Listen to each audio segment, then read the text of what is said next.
So I'm going to start my health assessment by performing hand hygiene, and doing so protects both myself and the patient. And now I'm going to ask to shake hands with the patient by introducing myself. Hi, my name is Madison and I'm going to be your nurse today. Can you verify your name and date of birth for me?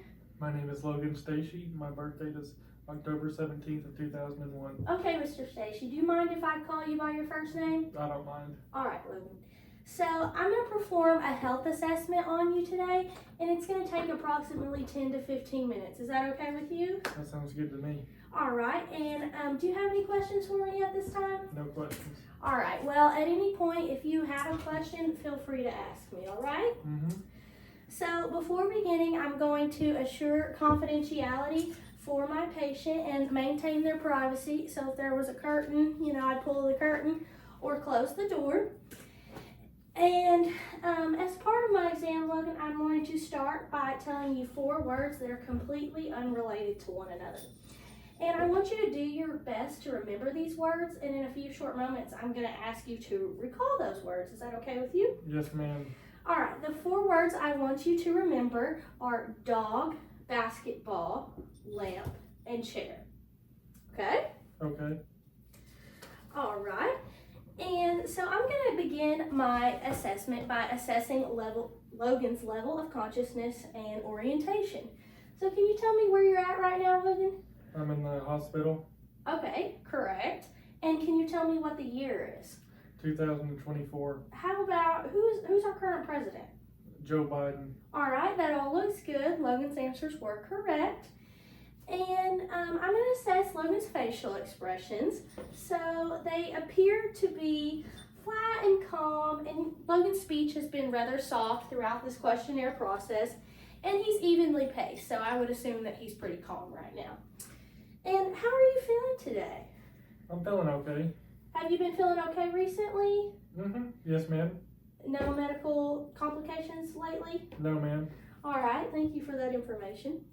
So the patient has maintained eye contact with me well throughout this process, and he's listening to me, allowing me to believe that his attention span is adequate. And Logan, do you remember those 4 words I asked you just a moment ago? Yes, ma'am. Basketball, dog, lamp, and chair. That's awesome. So Logan was able to remember the 4 words. And at this point, I would assess Logan's vital signs, but we don't have the equipment for that today, so we are simulating that. And we're going to say that Logan's heart rate was 84, his blood pressure was 127/76, his temperature was 97.9, and his respiratory rate was 20. So this would mean that all of Logan's vital signs were within the normal range. And his oxygen saturation was 98%, which is also within the normal range. So are you in any pain right now? My leg hurts. Your leg hurts? Okay. Could you rate that pain for me on a scale from 0 to 10? 7. 7? Yes, ma'am. Okay. 0 being no pain and 10 being the worst pain you've ever experienced. 7. Okay. Could you tell me about that leg a little bit? Yes, ma'am. I was running and I fell and hit it on the concrete. Okay. Where did you hit it? I'm going to assess it really quick. Is it around this area? Yes, ma'am. Okay. Does it hurt when I touch? It's very sore. It's very sore on top? Yes, ma'am. Okay, well, I don't see any bleeding or bruising or any kind of redness. So for now, we're going to address that later, and I'll call the doctor to see what kind of medication we could get for you in the future, okay? Thank you.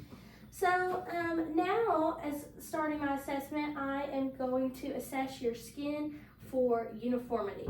So I'm going to assess the skin around Logan's face first, and his neck. And assuming that Logan was in a gown, I would be able to better assess his arms and his chest and his abdomen, all the way down Logan's legs, and even his feet, which I won't take his socks off for this purpose. So the skin appears to be smooth and consistent throughout both the upper and lower extremities. And while doing so, I was also able to assess the skin for lesions and tattoos. And although Logan mentioned his leg was a little sore, He doesn't have any lesions throughout his entire body, and he does not have any tattoos. So now, Logan, I'm going to assess your hydration status, and I'm going to do so by taking this top of your hand right here, and I'm going to pinch it, and this will tell me your capillary refill time, which I said tells me your hydration status. So I'm going to go ahead and pinch it. All right, so Logan doesn't have any tinting, and this indicates that the patient is adequately hydrated. And I said that was your capillary refill. This is actually your skin turgor. So pardon me for that. And now moving forward, I am going to palpate the skin of both your upper and lower extremities. This time I'm really assessing for the dryness and the moisture level of his skin, as well as any lumps and tenderness. So I'm going to feel through all of that. Okay, don't feel any lumps or tenderness. Okay, so I've not found any dryness, and like I said, no lumps or tenderness, so all normal there. And I'm going to use the back of my hands to assess your skin temperature, and I'm going to compare it to the body temperatures that I just assessed, okay?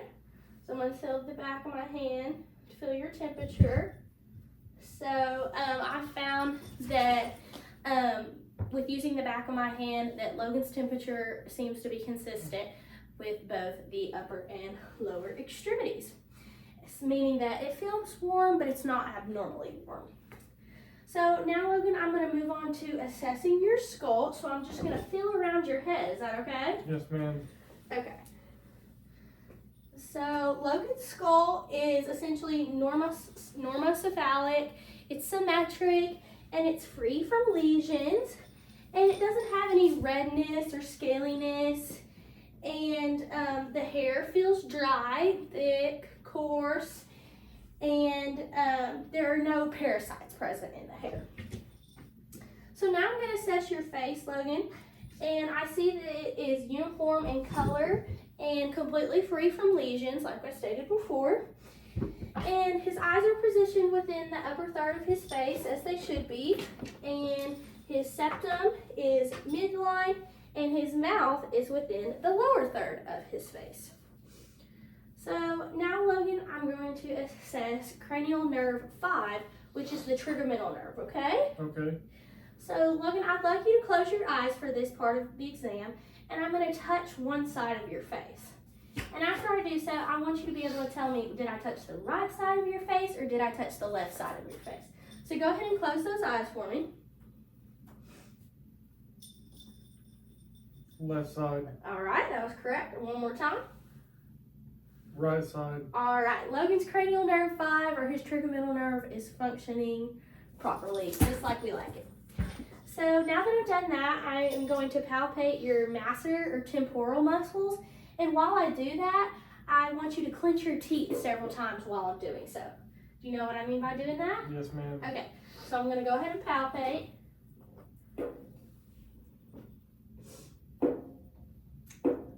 All right, so the contraction of Logan's teeth and his jaw is both equal and strong bilaterally. And now I'm going to move on to cranial nerve 7, which is known as the facial nerve. And in doing so, I'm going to ask you to smile. So go ahead and smile for me, Logan. Nice, pretty teeth. Now frown for me. And now raise your eyebrows. All right, thank you, Logan. So the patient's facial expressions were symmetric and they were bilateral on both sides, so no abnormalities there. And he really didn't have any facial drooping either, so completely normal. And moving on, I want you to go ahead and close your eyes, and when you do, I'm going to use my fingers to try to open your eyes, okay? Okay. But I want you to try your hardest not to let me open your eyes. So resist me as much as you can. Okay, great job. You can open your eyes. Logan was able to resist me trying to open his eyes on both the right and the left side of his face. And so now I'm going to inspect Logan's nail beds and the tissue around them. And I'm also going to palpate the texture of his nails. So I'm going to start, Logan, with your fingernails on this hand. Let me see the other hand. And I'm going to take a quick look at your toes, Logan, okay? And then I'll put Okay. your socks right back on.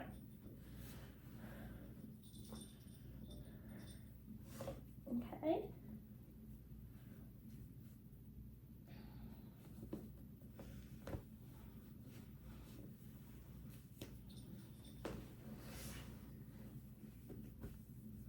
Now one more foot. Okay.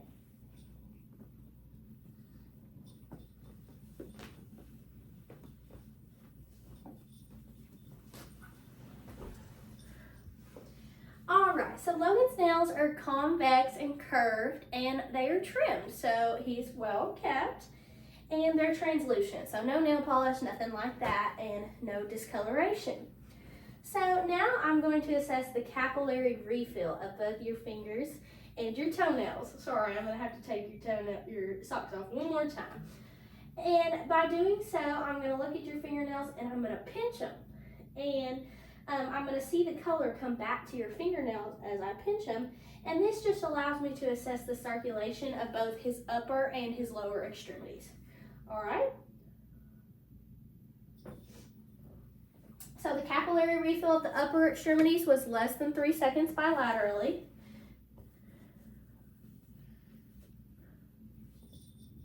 Okay.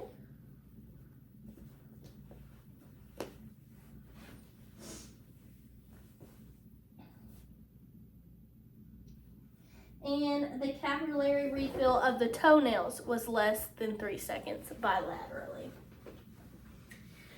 All right, and I'm now going to move on to assessing your eyes. So let me take a quick look. And I see that no drainage or lesions are present, which is good. And his eyelashes are extroverted and they are evenly distributed from both his upper and his lower eyes, just like we want them. And Logan's eyebrows are also present and they are symmetrical and coarse without any lesions present as well. So moving on to cranial nerve number 2, which is the optic nerve. So this is where our 3x5 card comes into play right here.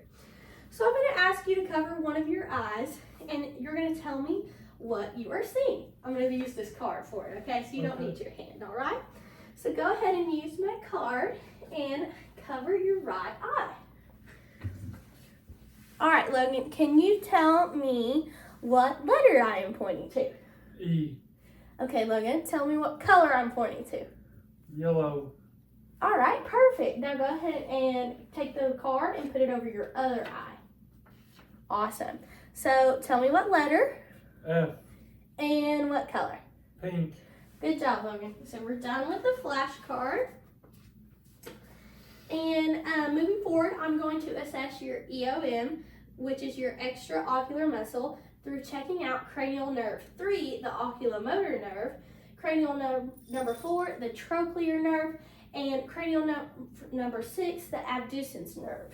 So I'm going to do this through using the 6 cardinal fields of gaze. So for this part of the exam, I'm going to need my pen light. I'm so sorry. And I'm going to have you do this in the following directions. So go ahead and follow my pen light as I move. So go up right, right, down right, down left, left, and up left. All right, good job, Logan. So the EOM appears to be intact without any evidence of nystagmus. So now I'm going to assess the pupils for their size and their color and their reactiveness. So one more time. All right, so Logan's pupils are 4 millimeters. They are round, equal and reactive to light, and they are green. So now I'm going to dim the lights in the room, Logan, and I'm going to do the same thing to assess your reaction to the light again.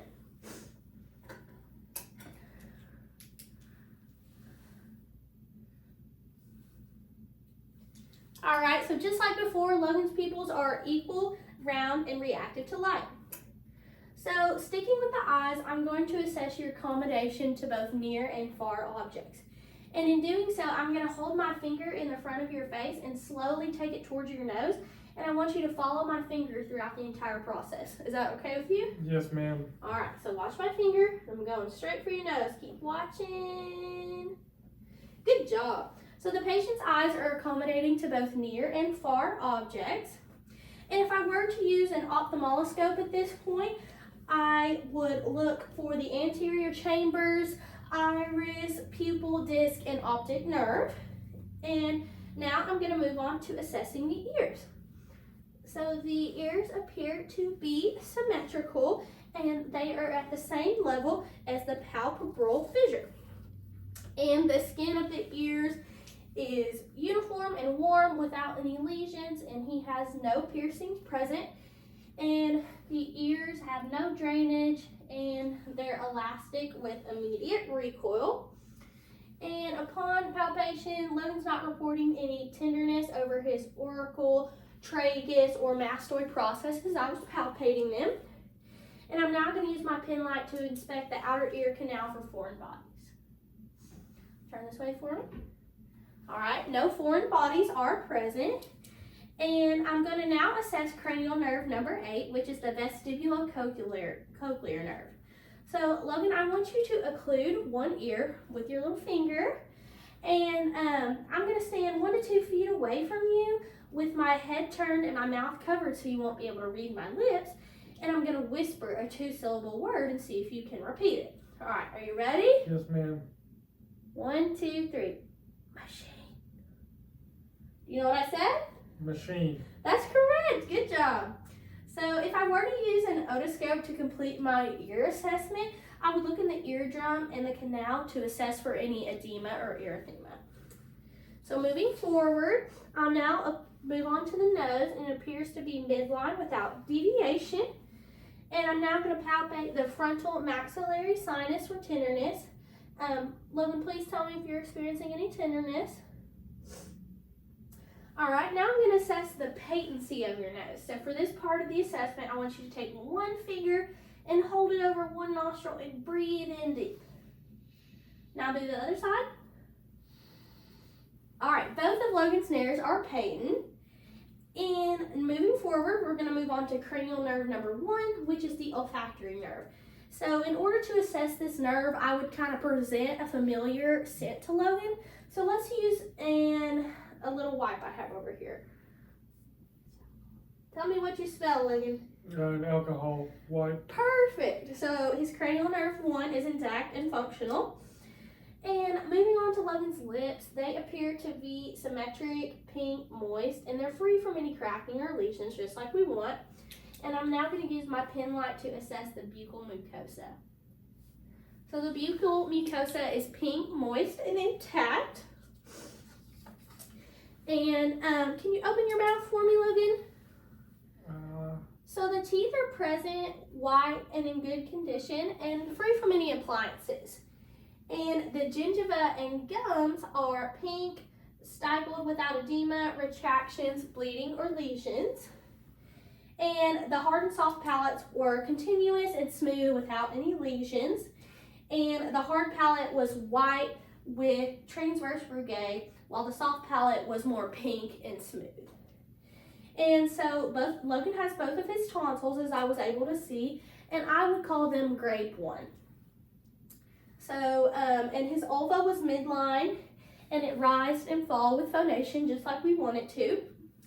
And now moving on to cranial nerve number 9, which is the glossopharyngeal nerve. So, the glossopharyngeal nerve appears to be functional, and cranial nerve number 10, the vagus nerve, is efficient in both swallowing and phonation. So just to prove that point, Logan, go ahead and swallow for me. All right, that would prove that it is efficient. And the dorsal surface of the tongue was pink, moist, and roughened from papillae with no white coating present. So everything on his mouth assessment was normal. So I will now assess cranial nerve number 12, which is the hypoglossal nerve, by asking you to stick out your tongue. So the tongue is protruding midline, and so that was normal. And now I'm going to move on to the neck. So Logan's neck is a tan olive color, And I'm going to auscultate your carotid pulses, Logan. So while I'm doing this, I want you to hold my breath, or hold your breath, excuse me. So go ahead and hold your breath while I take a listen.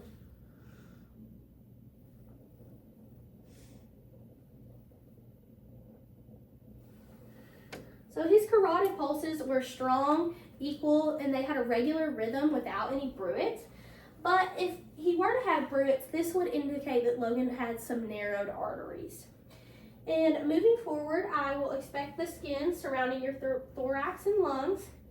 And in the hospital setting, again, he would have on a gown, so I would be able to easier assess that. So there are no lesions and tenderness present, and the anterior-posterior transverse ratio is 1:2. So now, Logan, will you sit up for me so I can inspect your spine? I'll help you to sit up a little bit.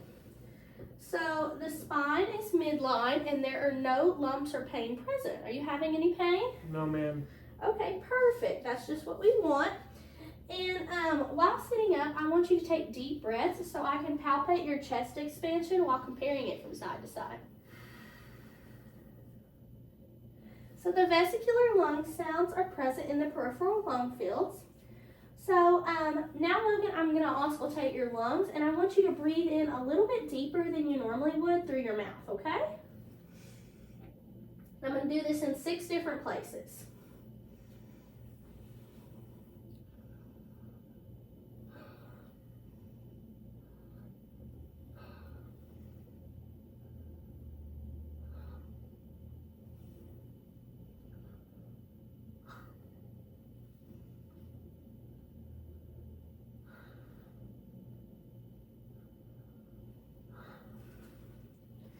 Alright, so Logan's lung sounds were clear to auscultation and he had no adventitious breath sounds. Alright, Logan, you can go ahead and lay back. And this next part of my exam isn't really going to be an exam. I'm more going to provide you instructions on how to perform a breast exam. So we're not actually going to do the breast exam today. This is just for future reference, as this is very important to prevent complications such as a progressed cancer that may not be as treatable as an earlier stage cancer, okay? Yes, ma'am. So breast examinations, they can really be done in a variety of different positions. So for example, you could complete your breast assessment while sitting or standing with your arms at your side, with your arms raised over your head, with them pressed firmly against your hips, or with your palms pressed together in front of your forehead. So during your self-breast examination, I encourage you to ensure that the color of your breast are continuous with the rest of your thorax. So just ensure that the color that you see on your breast matches the color that you see all around here, okay? Yes, ma'am. So I want you to look for increased vascularity or any type of lesions. And we would expect your nipples to be darker in color and either extroverted or introverted, okay? Yes, ma'am. And I want you, while you're doing this, to also look for breast symmetry and ensure that you have no masses, edema, dimpling, or retractions. And you will assume the 3 positions that I explained prior in the previous steps. And we will just ensure that there are no changes in the breast or their symmetry. Okay? Yes, ma'am. So then you're going to palpate your axillary lymph nodes, which will be right here by your little armpits. And you're going to palpate your breast. And you also want to squeeze the nipples to ensure that there's not any discharge coming from the breast, okay? And upon this assessment, if I were to perform it on Logan, I would assume that I would find no axillary nodes palpable, no masses, no tenderness, and no nipple discharge, as Logan doesn't report any of these complications today in his physical assessment. So Logan, that completes my physical assessment. Do you have any questions for me? No, ma'am. Okay, well, I'm going to go ahead and report this leg pain to the doctor so maybe he can get something ordered for your pain. Yes, ma'am. Thank you. Okay, so in leaving the room, I would do my hand hygiene and be finished.